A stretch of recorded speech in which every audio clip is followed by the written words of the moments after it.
Hey students, I am Komal Kaur from Reason Academy team. So today we'll go through a new chapter of our first slide book. It is chapter 10 and the title of this chapter is The Sermon at Banaras. So first of all, let me tell you about the Banaras. This is a very old city of India and located in the bank of river of Ganga.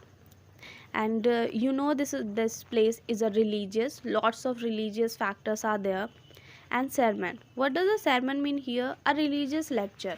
So it's all about the sermon at Banaras. मतलब एक religious lecture कहाँ दिया गया? बनारस में. पर किसके द्वारा दिया गया? There's a question, who is the behind it? तो it is all about Gautam Buddha. I know you all have heard the name of Gautam Buddha.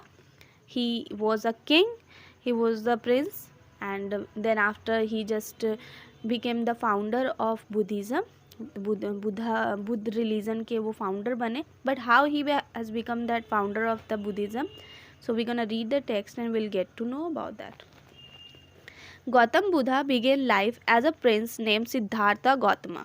So first of all जो गौतम बुद्धा है, उन्होंने जब उनकी जब लाइफ है, मतलब वो एक बहुत अच्छे प्रॉस्पेरस घर में पैदा हुए. वो एक प्रिंस थे, एक किंग के घर में वो पैदा हुए थे. और उनका नाम शुरू से गौतम बुद्धा नहीं था, उनका नाम था सिद्धार्था गौतमा. इन नदर्न इंडिया, वो नदर्न इंडिया में पैदा हुए थे. At 12 he was sent away for schooling in the Hindu sacred scripture and 4 years later he returned home to marry a princess. तो जब वो 12 साल के थे तो उन्हें स्कूल भेजा गया. उस समय का स्कूल आप समझ लो गुरुकुलम जैसा स्कूल होता था जो बाहर जाना पड़ता था, सम काइंड ऑफ हॉस्टल अगर आप बोलो तो एट द एज ऑफ 12 उन्हें भेजा गया स्क्रिप्चर्स पढ़ने के लिए. पहले हमारे जैसे सिलेबस नहीं होते थे कि उसको एक साल में आपको कंप्लीट करना. पहले स्क्रिप्चर्स की पढ़ाई होती थी.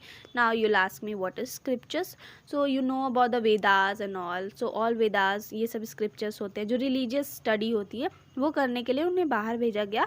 और आफ्टर 4 years ही जस्ट रिटर्न होम, ही जस्ट गॉट रिटर्न होम. क्यों?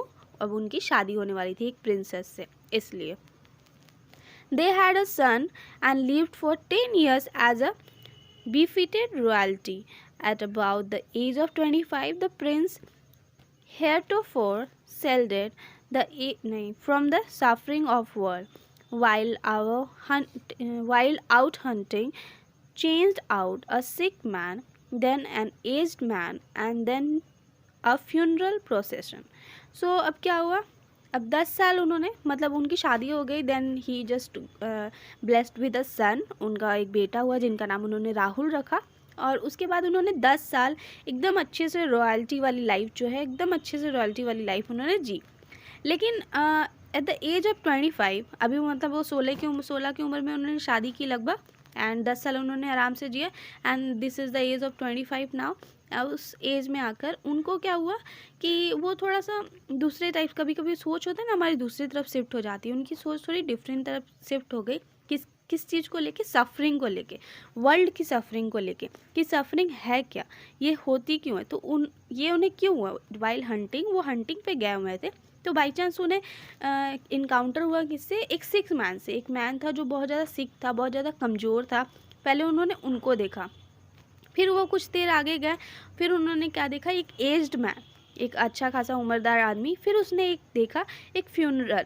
तो ये फ्यूनरल क्या होता है? जहाँ पे किसी की मौत हो जाती है तो उसके बाद जो प्रोसेस होता है उसको फ्यूनरल बोलते हैं. उन्होंने ये फ्यूनरल देखा. And finally a monk begging for arms. और उन्होंने फाइनली देखा एक बेगर. वो किस चीज़ के लिए बैग कर रहा था? खाने के लिए, आर्म्स के लिए वो बैग कर रहा था. This sight so moved him that he at once went out into the world to seek enlightenment concerning the sorrow he had witnessed. तो ये सारी चीज़ें देखने के बाद जैसे होता है ना कि किसी के अंदर एक, उनके अंदर आ गया ये चीज़ कि what is reality, what is life, why we are living this. means we just get birth and after that हम एज हो जाता है, देन उसके बाद सिक हो जाते हैं, देन उसके बाद बूढ़े हो जाते हैं, उसके बाद मर जाते हैं. मतलब व्हाट इज़ सच्चाई, he wanted to know the reality of life, the suffering, why people get the suffering, ये सब उनको जानने की अब इच्छा हो गई। एक डिफरेंट साइड से वो अपने वर्ल्ड को देखने लग गए। तो how he gonna get that, इनको चाहिए थे इनलाइटमेंट, नॉलेज चाहिए थी इस चीज़ के लिए कि आखिर ये सब क्यों, कैसे, हाउ। ठीक है।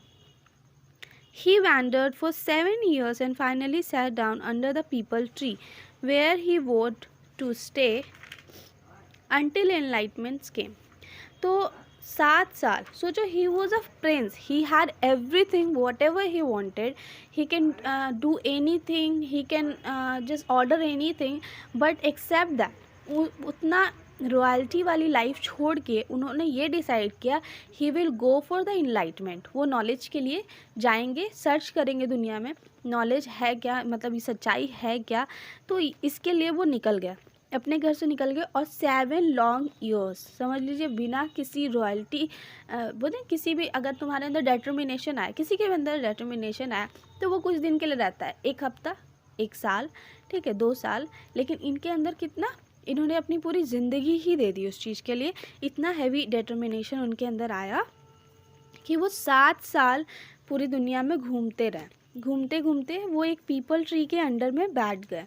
ठीक है, पीपल ट्री में बैठने के बाद वहाँ पे तब तक बैठे रहे जब तक उन्हें इनलाइटमेंट नहीं आया, जब तक उन्हें ये नहीं पता चला, नॉलेज नहीं आया, ठीक है, ज्ञान की प्राप्ति उन्हें नहीं हुई, तब तक वो वहाँ पे बैठे ही रहे। Enlightened after 7 days he renamed the tree the Bodhi tree. और 7 days के बाद उनको इनलाइटमेंट हुआ, उन्हें ज्ञान की प्राप्ति हुई, और उस ट्री का नाम उन्होंने रीनेम कर दिया, वो जो पीपल ट्री था उसका नाम उन्होंने रख दिया Bodhi tree, tree of wisdom. And began to teach and to share his new understandings. अब वो बोधि ट्री के नीचे बैठकर उन्होंने क्या करने लगे, वो टीच करने लगे और शेयर करने लगे, जो भी उनको समझ आया, जो भी इनलाइटमेंट उन्हें मिली, जो जिस भी ज्ञान की प्राप्ति हुई, वो लोगों को बांटने लगे। At the point he became known as the Buddha, और उसका नाम बोधि ट्री रखने के बाद उनका नाम पड़ गया बुद्धा। तो इसी तरह Gautam Buddha has got his name Buddha. ठीक है। And the Buddha preached his first sermon at the city of Banaras, most holy of the dipping place on the river Gangas. The sermon has been preserved and given here. It reflected the Buddha's wisdom about one inscrutable kind of suffering. So यहाँ पे जो first उनका जो preaching हुआ, जो first उन्होंने lecture दिया, religious lecture, जिसे आप कह सकते हैं कि सरमन जो था, उन्होंने कहाँ दिया, वो बनारस में दिया। बनारस कहाँ लोकेटेड है, रिवर गंगा के बैंक में एकदम लोकेटेड है। और इसमें उन्होंने उन्होंने क्या रिफ्लेक्ट किया, उन्होंने जो उन्हें एनलाइटमेंट मिली थी सफ़रिंग के बारे में, लाइफ सफ़रिंग के बारे में, जिसे कोई अंडरस्टैंड नहीं कर सकता कि लाइफ में सफ़रिंग होती क्यों है, वो उसके बारे में उन्होंने बहुत अच्छी प्रीचिंग की, बहुत अच्छा सरमन दिया, उसी के बारे में है। अब यहाँ कुछ लाइन्स हैं, वो पढ़ने जा रहे हैं हम। Kisa Gautami had an only son and he died. In her grief, she cried the dead child to all her neighbors, asking them to medicine, and the people said, she has lost her sense, the boy is dead. कीशा Gautami के यहाँ पे बात हो रही है। कीशा गौतमी एक women थी जिनका वन एंड ओनली बेटा था, सिर्फ एक ही बेटा था, और वो मर जाता है। वो अपने ग्रीफ में अपने बच्चे को लेकर चारों तरफ वो दौड़ रही है, भाग रही है, वो लोगों के पास जा रही है और उसे कह रही है कि मेरे बच्चे को ठीक कर दो, कुछ मेडिसिन दे दो, मेरे बच्चे को ठीक कर दो। आप समझ सकते हैं एक वुमेन जिसका सिर्फ एक ही बच्चा हो और वो मर जाए तो कितना ज़्यादा पेन, कितना ज़्यादा ग्रीफ होगा उस लेडी के अंदर। तो वो अपने बच्चे को लेकर हाथ में वो सभी के पास जा रही है और ये कह रही है कि वो अपने बच्चे को किसी तरह भी ठीक है। एक माँ के अंदर जो प्यार होगा वो तो चाहेगी किसी भी तरह मेरा बच्चा जो है वो ठीक हो जाए। तो सभी लोग को लगा कि उसने अपना जो सेंस है वो खो दिया है, क्योंकि बच्चा जो है मर चुका है, उसकी जो आत्मा है वो जा चुकी है, अब वो वापस नहीं आ सकती। तो at the length, Kisa Gautami met a man who replied to her request, I cannot give the medicine for the child, but I know a physician who can. तो इसकी हालात देख के एक आदमी मिला कीशा गौतमी से, जिससे कीशा गौतमी रिक्वेस्ट कर रही थी कि उसके बच्चे को ठीक कर दे वो। तो उसकी हालत नहीं देखी गई उस इंसान से, तो उसने बोला मैं तो इसे ठीक नहीं कर सकता, पर एक इंसान ठीक कर सकता है, मुझे पता है एक इंसान के बारे में जो इस बच्चे को ठीक कर सकता है। And the girl said, pray tell me sir who is it. And the man replied, go to Sakya Muni Buddha. तो यहाँ पे क्या हुआ, तो वो जो बोली कीशा गौतमी थी, उस मैन को उसने रिक्वेस्ट की और बहुत हाथ पैर जोड़े, उसने प्रे की कि मुझे बता दीजिए वो इंसान कौन है जो मेरे बच्चे को ज़िंदा कर सकता है वापस से। तो उस इंसान ने बोला कि तुम जाओ बुधा के पास। तो बुधा उस वक्त बहुत ज़्यादा फेमस थे, वो जाओ तुम उसके पास, ये कर सकते हैं, उनके अंदर ये ताकत है कि वो आपके बच्चे को ज़िंदा कर सकते हैं। कीशा Gautami repaired to the Buddha and cried, Lord and Master, give me the medicine that will cure my boy. तो कीशा गौतमी कुछ भी नहीं सोचते हुए सीधा चली जाती हैं गौतम बुद्धा के पास और उन्हें कहती है, उनके कदमों में गिर जाती है और कहती है कि भगवान, मेरे भगवान जो भी है, अब मेरे बच्चे को कुछ ऐसी दवा दे दे जो मेरा बच्चा क्योर हो जाए, मेरा बच्चा ठीक हो जाए। तो the Buddha answered, I want a handful of mustard seeds. तो गौतम बुद्धा कहते हैं मुझे एक मुट्ठी भर के हैंडफुल एक मस्टर्ड सीड चाहिए, ठीक है।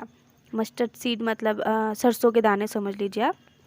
And when the girl in her joy promise to procure it, और जब गौतम बुद्धा ने कहा कि आप एक हैंडफुल ऑफ मस्टर्ड सीड मुझे लेकर ला कर देंगे तो मैं आपके बच्चे को ठीक कर दूंगा, ठीक है। द बुद्धा एडेड, पर यहाँ पे ये जो गर्ल है जो कीशा गौतमी है वो बहुत ज़्यादा खुश हो जाती है, लेकिन यहाँ गौतम बुद्धा ऐड करते हैं इसमें, the mustard seed must be taken from the house where no one has lost a child, husband, parent और फ्रेंड। पर वो कहते हैं, बुद्धा कहते हैं कि पर मस्टर्ड सीड उस घर से होनी चाहिए जिस घर में किसी ने भी आज तक ना अपने बच्चे को खोया हो, ना ही अपने हस्बैंड को, ना पेरेंट को, ना फ्रेंड को, ना किसी को भी आज तक खोया ना हो, वैसे घर से मुझे हैंडफुल ऑफ मस्टर्ड सीड चाहिए, एक मुट्ठी मस्टर्ड सीड चाहिए। So thank you student, till that we understood, and in the next class, in the very next class, we'll understand, we'll get to know that how her son has cured, ठीक है, कैसे उसका बेटा ठीक हुआ कि नहीं हुआ, गौतम बुद्धा ने क्या sermon दिया और क्यों दिया, और कैसे समझ आया कीशा गौतमी को कि गौतम बुद्धा बहुत बड़े महान बुद्धिस्ट हैं। So we'll get to know in next class. Thank you.